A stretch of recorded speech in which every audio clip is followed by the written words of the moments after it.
मैं pass out हूं Faridabad DPS से, दयानंद पब्लिक स्कूल। हाँ, इसलिए बोलते हैं ताकि थोड़ा सा रिच फीलिंग आती है, दयानंद पब्लिक स्कूल बहुत ही एक औसत स्कूल था हमारे टाइम के अंदर, और मैं उससे पास आउट हूं। और बिलो एवरेज स्टूडेंट हुआ करता था अपने स्कूल के अंदर, और 8th में 6 सब्जेक्ट में 5 में फेल हो गया था, 1 में पास था। तो मेरे प्रिंसिपल ने मेरे पिताजी को बुला के कहा कि एक लड़का एक सब्जेक्ट में कुछ ज्यादा ही मेहनत कर रहा है। क्लास में 40 बच्चे होते थे और हमारा नंबर 36, 37, 38 आता था। इस बात की हमेशा तसल्ली है हमको कि 40वें नंबर पे कभी नहीं गए हम। और ये हंस तो ऐसा नहीं, सारे स्कॉलर बैठे हो जैसे यहाँ पे, जैसे पद्म विभूषण पद्म श्री सब यहीं आए हो अवतार लेकर। ये मेरी कहानी है। स्कूल में हम लोग बहुत नालायक हुआ करते थे। 11th में फेल हो गया मैं, और फर्स्ट ईयर में भी फेल हो गया था। ये कहानी बतानी बहुत जरूरी है, और ये कहानी बताने के पीछे मोटिव बड़ा सिंपल सा है कि हमारे ऐसा नालायक आदमी अगर वहां से उठ के यहां आ सकता है तो ये संभावना किसी के लिए भी सक्षम है।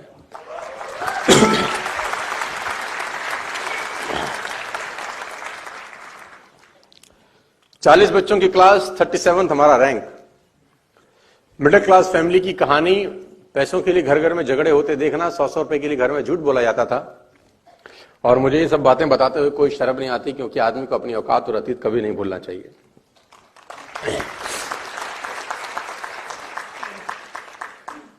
मैं अपने 2 दोस्तों के बारे में जरूर बताना चाहता हूं यहां पे, जिनसे मुझे बड़ी प्रेरणा मिली अपने जिंदगी में, अपने जीवन काल के अंदर।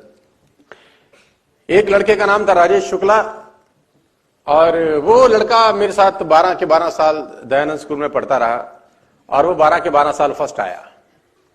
आपको जान के बहुत हैरानी होगी, बहुत कम ऐसा होता है कि एक ही बच्चा हमेशा टॉप पे रहे, क्योंकि ये तो सफलता में कभी आप ऊपर जाते हैं, कभी आप नीचे जाते हैं, तो वो पेंडुलम चलता रहता है इधर उधर इधर उधर। लेकिन वो राजेश की मैं बड़ी इज्जत करता हूं, और मेरा बड़ा अच्छा दोस्त है। अभी कभी कभी मुलाकात भी मेरी उससे हो जाती है। वो 12 के 12 साल फर्स्ट आया। कोई माई का लाल नहीं पैदा हुआ जो उसको सेकंड कर सके। पता नहीं क्या खाता था, उसकी माँ उसको कैसे पढ़ाती थी। ड्राइंग बहुत शानदार थी, पढ़ता बहुत शानदार था, खूबसूरत बहुत था, लड़कियां उसी पे मरती थी। मतलब ऐसे कहता है कि कोई पुण्य किए होंगे, ऐसा जन्म मिला उसको। 12 के 12 साल फर्स्ट आया सर। सेकंड लड़के पे, जो सेकंड लड़का आता था मेरी क्लास में, उसका नाम था शरद यादव। मेरा बड़ा अच्छा दोस्त है, अभी कभी कभी उससे भी मेरी मुलाकात होती है। वो 12 के 12 साल सेकंड आया। बड़ी अजीब इत्तेफाक था मेरे स्कूल के अंदर, मेरी क्लास के अंदर, कि फर्स्ट आने वाला 12 साल सेकंड ना हो सका, सेकंड वाला पूरी मेहनत करके फर्स्ट ना जा सका। और दोनों में कट थ्रोट कंपटीशन था, दोनों अगल बगल में रहते थे, और उन दोनों के कंपटीशन के कारण उनके घर वालों का भी कंपटीशन था। 3rd, 4th, 5th रैंक के लिए जरूर लड़ाई झगड़ा चलता था क्लास के बच्चों में। अपने को कोई टेंशन नहीं थी। 36, 37, 38 हमारो क्या दिक्कत थी। हमारे को तकलीफ तब होती थी जब असेंबली की जाती थी। जब असेंबली होता था 1 बरस के बाद, तो इनाम दिए जाते थे हमारे टाइम के अंदर, है ना। First rank goes to mister Rajesh, हमको पता था कि इसी को मिलता है सब। Second goes to Sharad, third goes to ABCD चलता रहता था। और मुझे याद है अच्छे से, आपको मैं इतिहास में ले जाना चाहूंगा। जो फर्स्ट रैंक आता था लड़का, उसको राजदूत का एक ज्योमेट्री बॉक्स दिया जाता था। तुमको इतिहास में अगर मैं ले चलूं, उसमें एक कंपास होता था, एक डी, एक स्केल। एक कंपास होता था जिसमें 2 चोंच होती थी। हमको समझ आज तक नहीं लगा साला बनाई क्यों गई थी ये, काहे को चूल लेनी है 2 चोंच। तुमको याद आया कुछ? तो राजदूत का पेंसिल बॉक्स मिलता था। The first rank goes to mister Rajesh. तो हम असेंडिंग ऑर्डर में बैठते थे। जिसका हाइट छोटा होता था वो आगे बैठता था। ऐसे ऐसे हम लोग असेंबली में बैठते थे।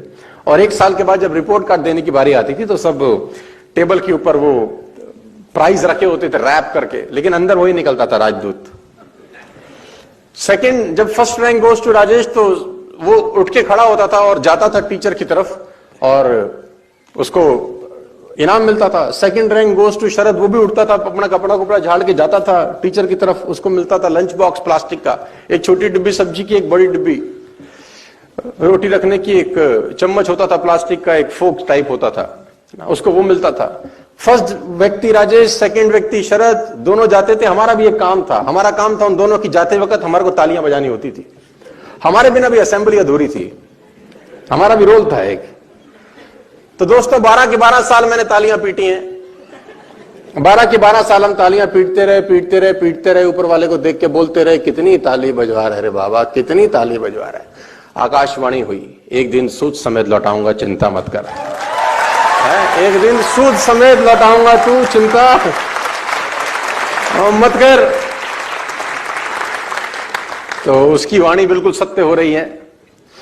मैं नेटवर्क मार्केटिंग में आ गया दोस्तों, हालत बहुत अच्छी नहीं थी हम लोगों की, और ये बताना बहुत जरूरी है आपके लिए। बहुत तकलीफ वाले दिन से हम लोग डायरेक्ट सेल्स के अंदर आ गए, और डायरेक्ट सेल्स शुरू में तो बड़ा अच्छा बिजनेस लगता था दूर से, लेकिन अंदर आते ही मालूम चला कि मामला बड़ा गड़बड़ा है यार। यहाँ तो जिसको दिखाएं वही चमका दे।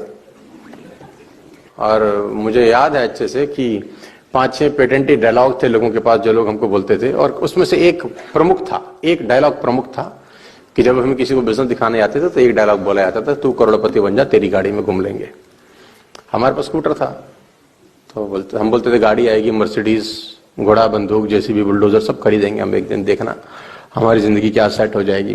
तो सामने वाले की तरफ से एक ही कॉमन जवाब था, तू बन जा करोड़पति, तेरी गाड़ी में घूम लेंगे। बड़ी हिम्मत जुटाते थे, दूसरे पे जाते थे, वो भी यही बोलता था, तू बन जा करोड़पति, तेरी गाड़ी में घूम लेंगे। तीसरे के पास जाते थे, तू बन जा करोड़पति, तेरी गाड़ी में।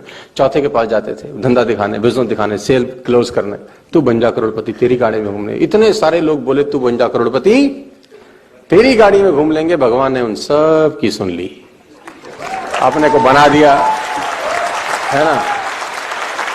तो वो कार्यक्रम अभी तक चालू है। और नेटवर्क मार्केटिंग सामना सामना हुआ सितंबर 14, 2005 को। नेस्विस डिटेल्स हमारी जिंदगी में आ गया छलांग मारता हुआ, और 14 सितंबर 2005 से पहले का जीवन और 14 सितंबर 2005 के बाद के जीवन में जमीन और आसमान का फर्क हो गया। आप सबको बहुत बहुत बधाई देना चाहता हूं कि आप बहुत खतरनाक इंडस्ट्री में हैं, बहुत जबरदस्त इंडस्ट्री में, और बहुत जबरदस्त बिजनेस प्लेटफॉर्म के ऊपर हैं। We are working from the last 16-17 years, approximately 18 years if I'm not wrong. I am with the company since 2005 सितंबर, और इस 14 साल की यात्रा बहुत शानदार रही। इस 14 साल में बहुत कुछ सीखने को मिला।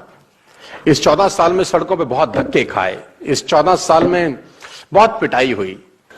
और आपके लिए खुशखबरी मेरे पास ये है कि आने वाले समय में बहुत सारे लोग इस प्लेटफॉर्म से, नेटवर्क मार्केटिंग इंडस्ट्री से करोड़पति और अरबपति होने वाले हैं। आने वाले टाइम के अंदर ये इंडस्ट्री बहुत सारे लोगों को बहुत सुपर पिपी रिच बनाने वाली है। अरबों खरबों रुपए लोगों के हाथों से इधर उधर जाने वाले हैं, लेकिन मैं चाहता हूं कि वो हाथ आपके हों। अरबों खरबों रुपए लोगों के हाथ से इधर उधर जाएंगे, मैं चाहता हूं वो हाथ आपके हों।